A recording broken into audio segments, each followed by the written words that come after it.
الحمد لله رب العالمين والعاقبة للمتقين والصلاة والسلام على خاتم الأنبياء والمرسلين وعلى آله وأصحابه أجمعين. أما بعد، فقد قال الله تبارك وتعالى في القرآن المجيد والفرقان الحميد: يا أيها الذين آمنوا اجتنبوا كثيرا من الظن إن بعض الظن إثم ولا تجسسوا ولا يغتب بعضكم بعضا أيحب أحدكم أن يأكل لحم أخيه ميتا فكرهتموه واتقوا الله إن الله تواب رحيم. صدق الله العظيم وصدق رسوله النبي الكريم ونحن على ذلك لمن الشاهدين والشاكرين والحمد لله رب العالمين. اللهم صل على محمد وعلى آل محمد كما صليت على إبراهيم وعلى آل إبراهيم إنك حميد مجيد. اللهم بارك على محمد وعلى آل محمد كما باركت على إبراهيم وعلى آل إبراهيم إنك حميد مجيد.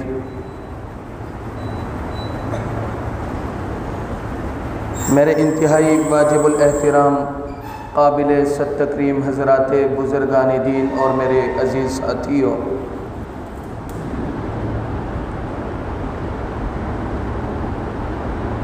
جناب نبی کریم صلی اللہ علیہ وسلم کا اسوہ حسنہ اگر مطالعے میں رکھا جائے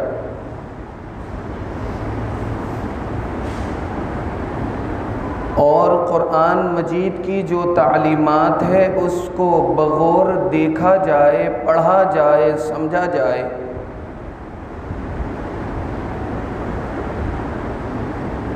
تو ان دونوں تعلیمات کے تناظر میں معاشرے کے اندر موجود تمام تر بگاڑ کا حل بھی موجود ہے،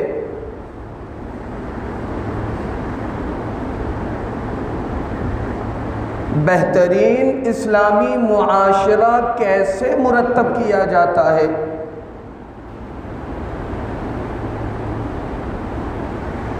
اسلامی معاشرہ کیسے مرتب ہو سکتا ہے کہ جناب نبی کریم صلی اللہ علیہ وسلم نے مستقل جو ایک اسلامی معاشرے کو تشکیل دینے کے لیے معاشرے میں معاشرے والوں کے ساتھ رہ کر محنت فرمائی.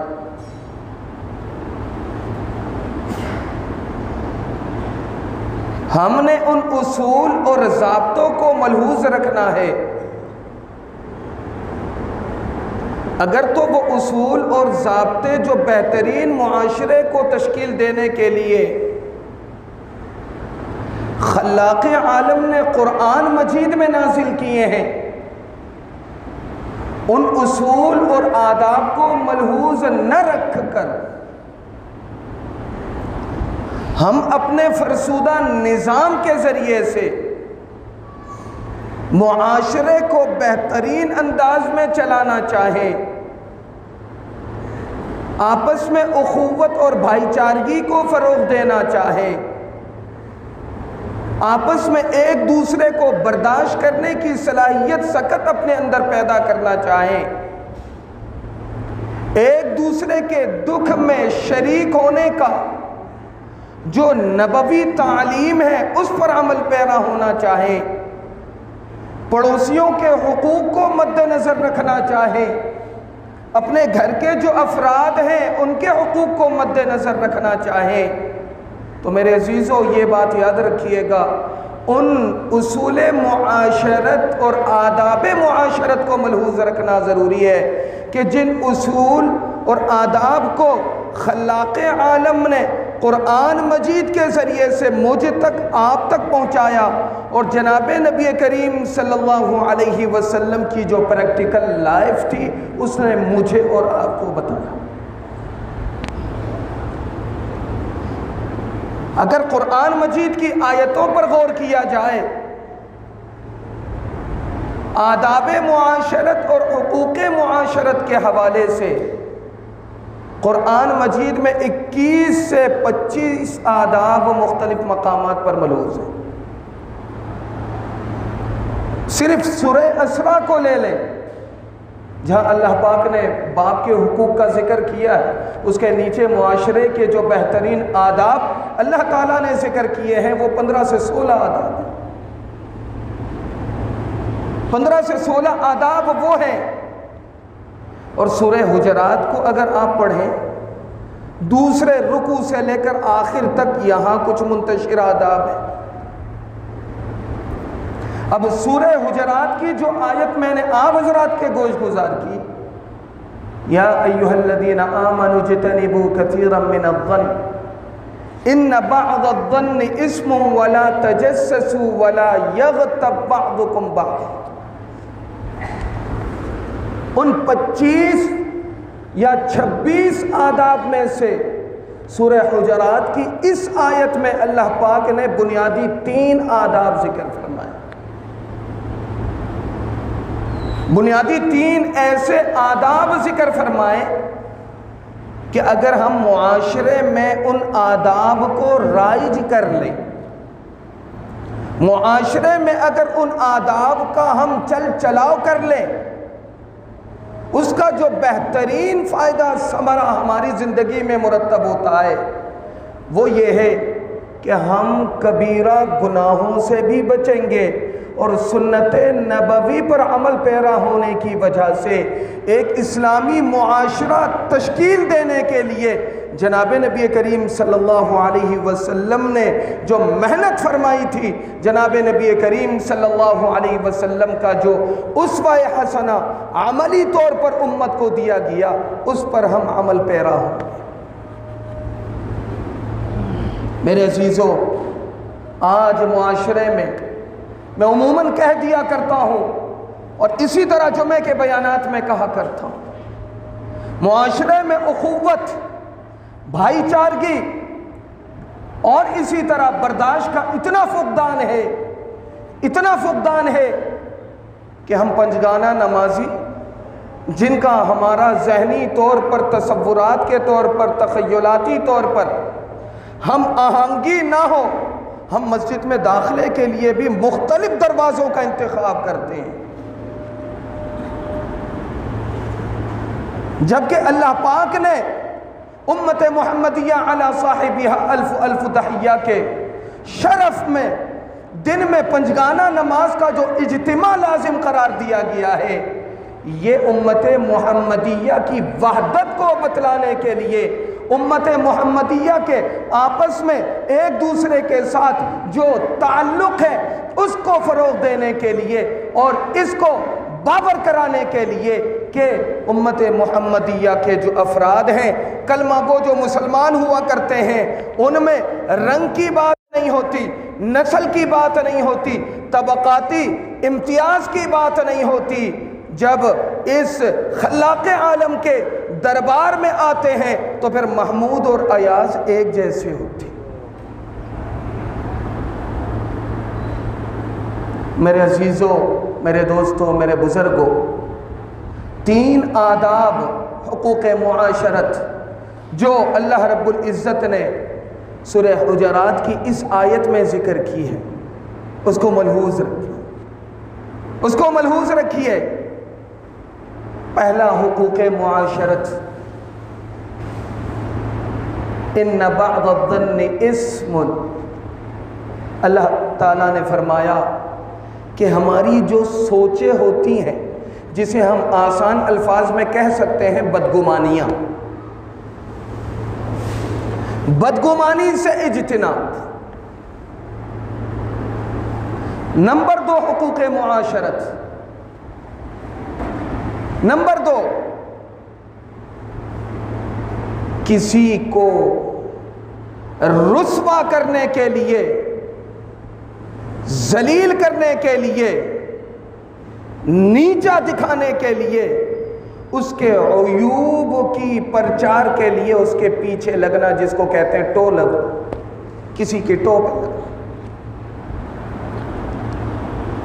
نمبر 3 حقوق معاشرت، وَلَا يَغْتَبْ بَعْضُكُمْ بَعْضًا،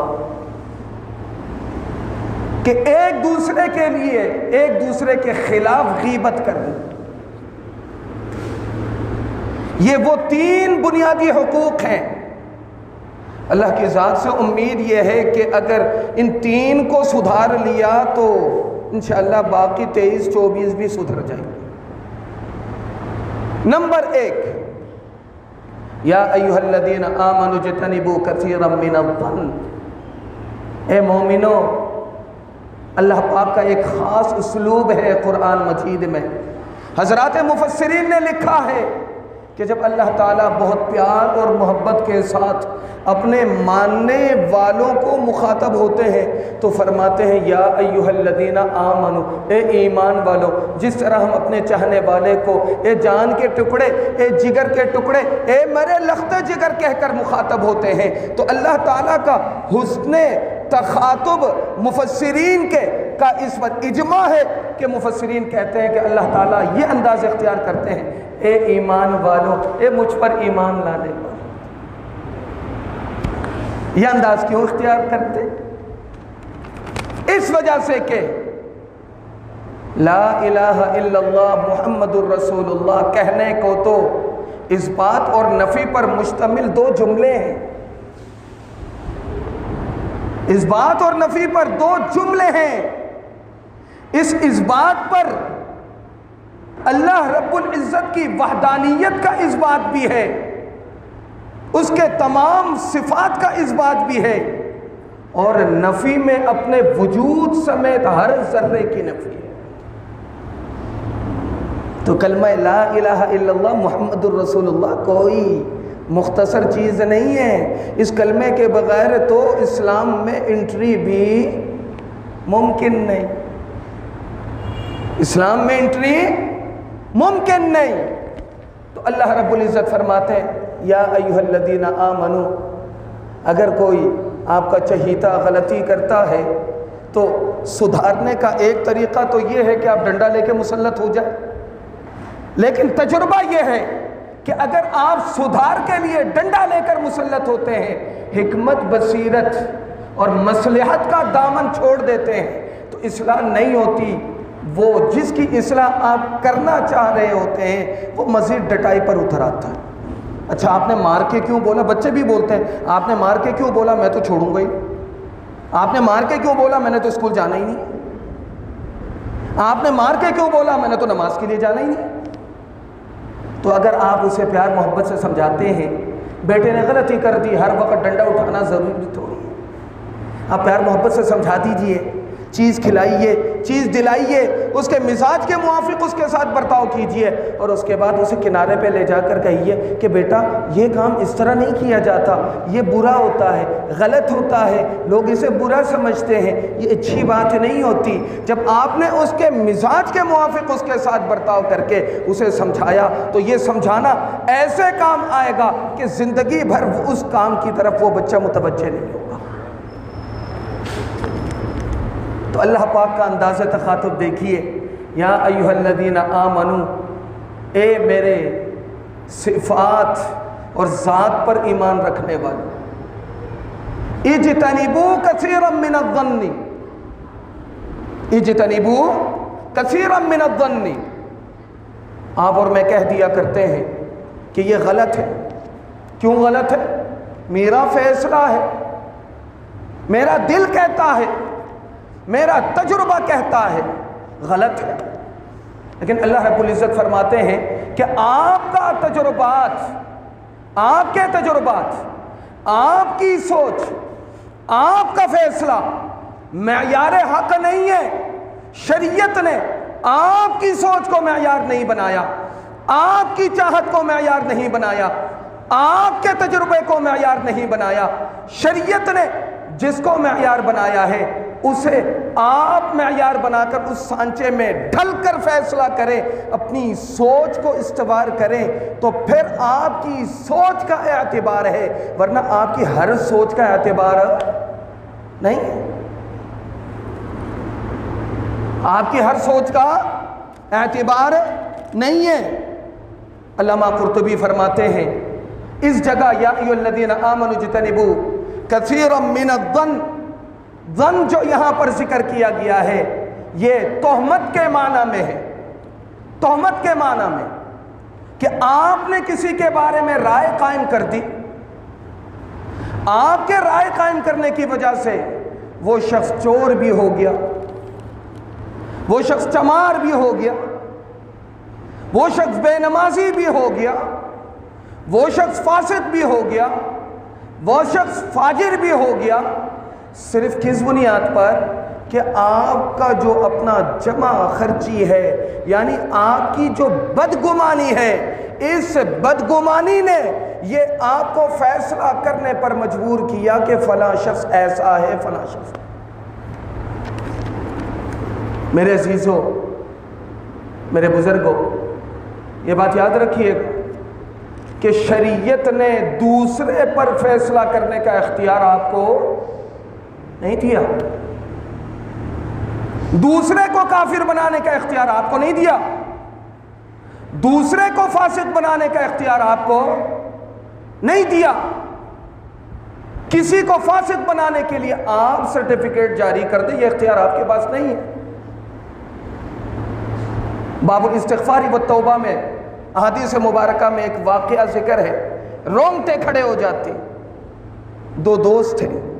ان میں سے ایک بڑا نیکوکار تھا جس کو اپنے سجدوں پر، تہجد پر، ذکر و اذکار پر، مواظبت پر بڑا ناز تھا، اس کو اپنی عبادتوں پر بڑا ناز تھا۔ اس کا ایک دوست تھا بہت قریبی لنگوٹ، وہ ہر وقت گناہوں میں مبتلا رہتا، ہر وقت گناہوں میں مبتلا رہتا، فسق و فجور میں مبتلا رہتا۔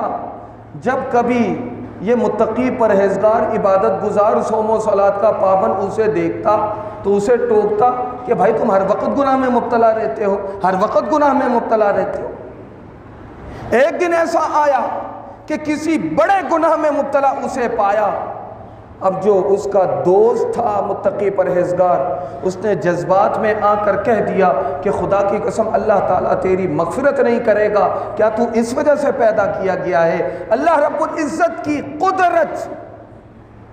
طیش میں آ جاتی ہے۔ اللہ رب العزت ملک الموت کو حکم کرتے ہیں جاؤ دونوں کی روح قبض کر کے لاؤ، دونوں کی روح قبض کر کے لاؤ۔ جسے اپنی عبادت پر بڑا ناز تھا، شاید پچھلے 2 جمعہ پہلے میں کہہ چکا، یہ کہا نہیں کہا کہہ دیتا ہوں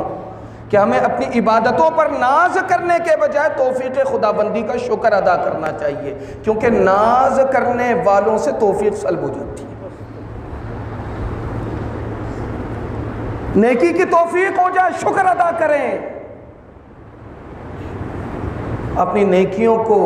پروموٹ کرنے کے لیے ساری دنیا کو فاسق فاجر کافر کہہ دے کہ میں تو بڑا نیکوکار آدمی ہوں، تہجد گزار ہوں، تو ہر وقت جو ہے وہ فسق و فجور میں مبتلا رہتا۔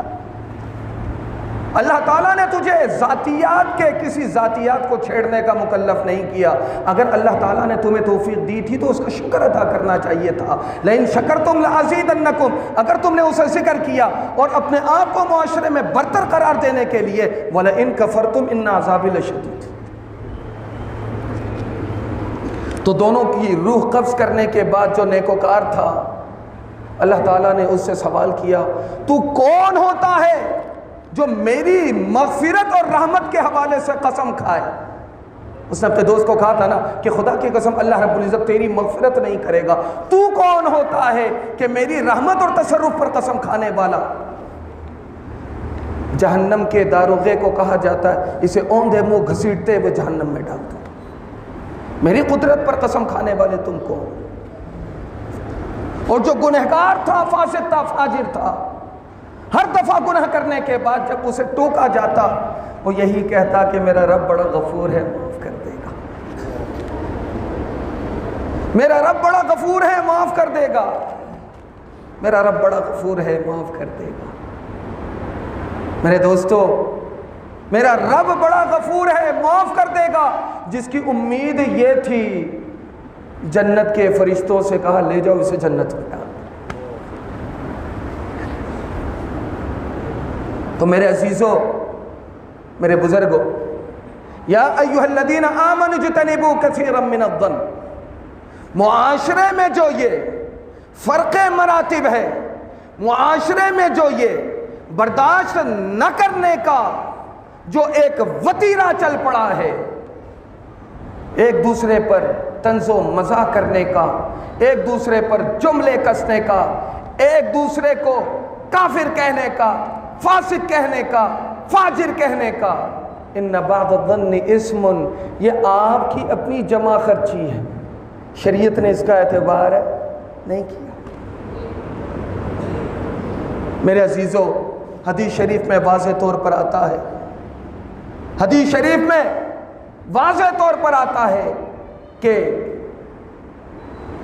بعض دفعہ لوگ یہ کہہ دیا کرتے ہیں مصیبت میں جب گھر جاتے ہیں،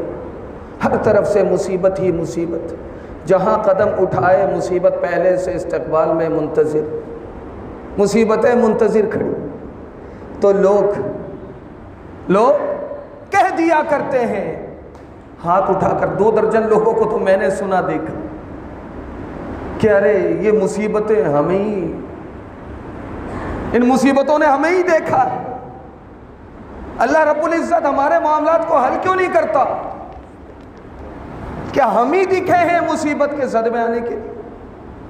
اتنے سارے لوگ ہیں جو گناہوں میں مبتلا ہے، وہ ان پر مصیبتیں نہیں آتی، ہم صوم و صلات کی بھی پابندی کرتے ہیں، منکرات سے بھی اپنے آپ کو روکتے ہیں، پھر بھی مصیبت میں گرے ہوئے۔ وَلَا تَقْنَطُوا مِن رَحْمَةِ اللَّهِ إِنَّ اللَّهَ يَغْفِرُ الذُّنُوبَ جَمِيعًا، اللہ رب العزت سے نا امیدی یہ بھی کفر ہے، اللہ رب العزت سے نا امیدی یہ بھی کفر ہے۔ اگر آپ اللہ رب العزت کی ذات پر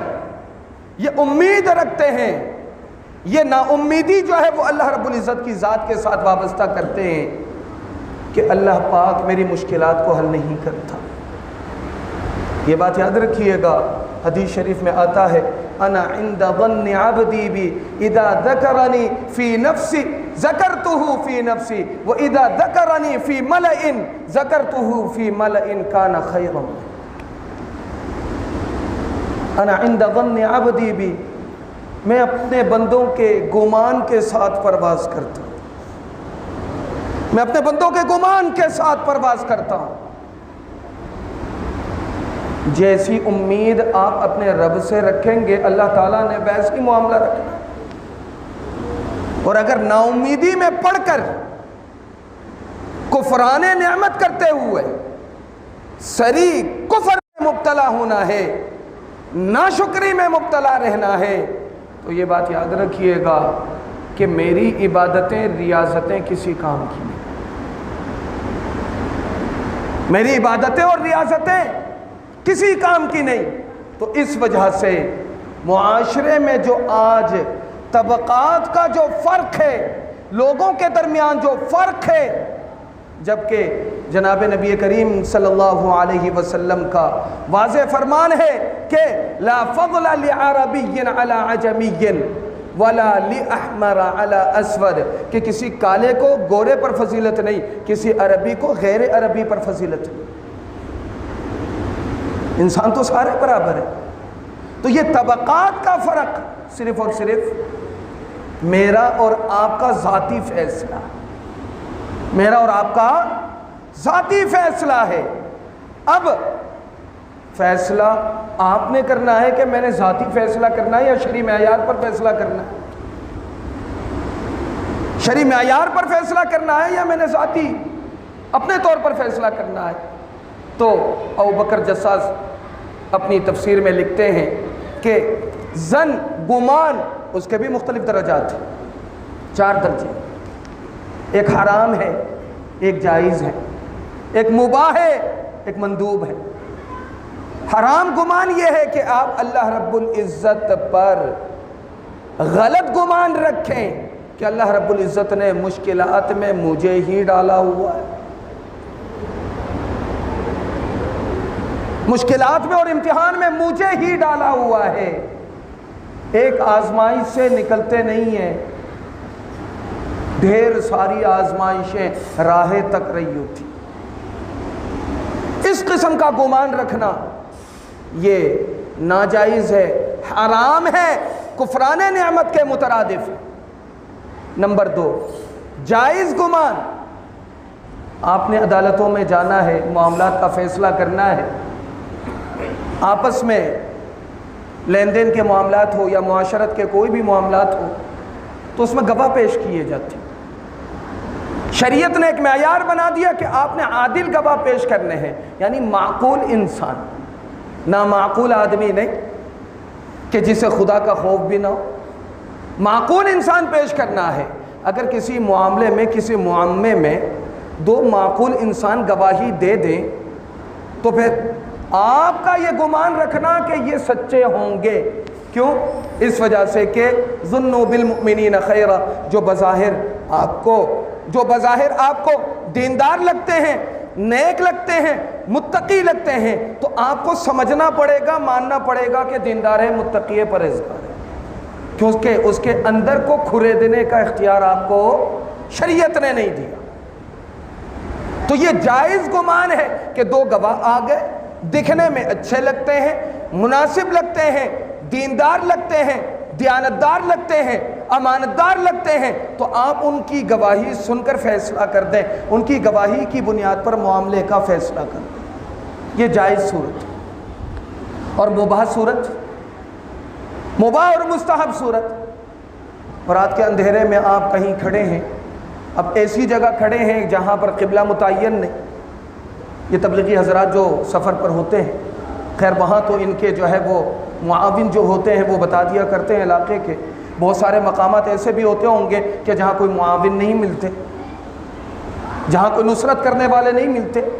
تو پھر وہاں پر آپ نے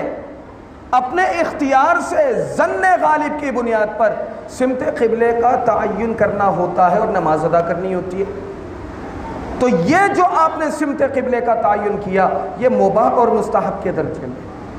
تو یہ شریعت کے معیار ہیں۔ اس معیار کے مطابق آپ کسی کے بارے میں گمان رکھ سکتے ہیں، کسی کے بارے میں فیصلہ کر سکتے ہیں۔ ان 3 شرعی معیار کے علاوہ اگر آپ کا معیار ایسا ہے کہ جو معیار شریعت کے سانچے میں نہ آئے، شریعت کے ترازو میں نہ تولا جا سکے، تو پھر وہ معیار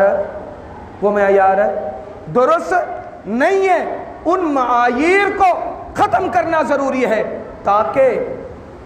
نسلی لسانی افتراق جو معاشرے میں ہے وہ ختم ہو اور حقیقی ریاست مدینہ کا تصور پیدا ہو۔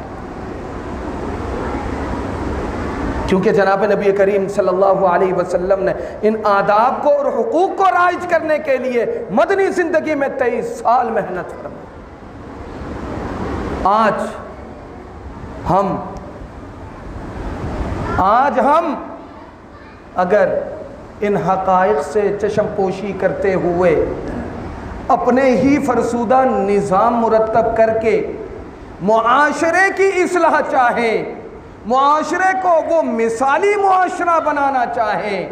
یہ بات یاد رکھیے گا کبھی بھی نہیں ہو سکتا۔ غیر مسلم پرسکون معاشرہ، پرسکون تجارت اس وجہ سے کر پاتے ہیں کہ انہوں نے عمر لا پر عمل کیا ہے۔ آج ہم نے جو اصول اور ضابطے ہمیں ملے تھے ہم نے چھوڑ دیے، اغیار نے ہمارا مطالعہ کر کے، ریسرچ کر کے، اپنے معاشرے میں ان کو رائج کیا۔ آج اگر کسی مغربی ممالک میں آپ چلے جائیں، دکاندار ہوتا نہیں ہے، اشیاء کی چیزوں کی قیمتیں لکھی ہوتی ہیں، لوگ چیز اٹھاتے ہیں، پیسہ رکھتے ہیں، چلے جاتے ہیں، نہ کوئی کیمرہ ہے نہ کوئی پوچھنے والا ہے۔ یہاں پر دکاندار بھی کھڑا ہے، گارڈ بھی کھڑا ہے، دکاندار بھی ویپن لے کر کھڑا ہے، پھر بھی ڈکیتیاں ہو جاتی ہیں، چوریاں ہو جاتی ہیں۔